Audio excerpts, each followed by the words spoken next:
Before the Romans came, Jews had taxation mandated by the Torah.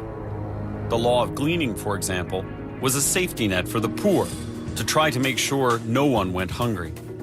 Gleaning is a positive commandment, one of the thou shalts. I also want to find out about the thou shalt nots.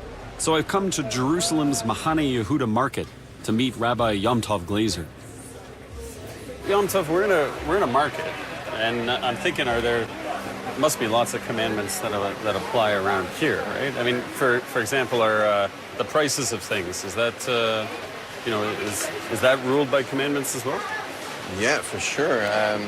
The idea in general is, as monotheists, is that it's not just that there's one God, it's that God is one. He's indivisible, and this is all going on. Ultimately, this entire world is like a figment of God's imagination, a giant video game to see if you and I will treat each other with oneness, i.e. win-win. So if I'm doing business with you in the shuk, I'm buying some produce or something, so that, yeah, there's price issues.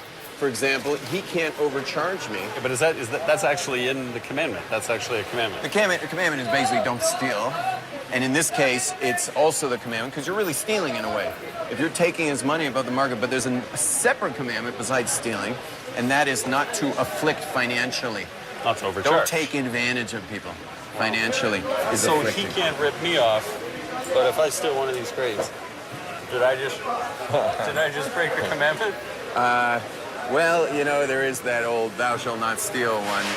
But isn't this just really a list of, don't do this, don't do that, don't... It sounds kind of like that. There's nothing arbitrary. You'll notice the don'ts are always kind of centered around where people are most selfish, which is two parts of the body, okay? Survival and reproduction, which we share with the animal kingdom. Wherever it's animal instinct stuff, so you'll notice a lot of negative commandments. Right. Don't do this, don't do that, don't do that, so that your animal hasn't taken over the soul. I get it. So it's about that balance, achieving that balance.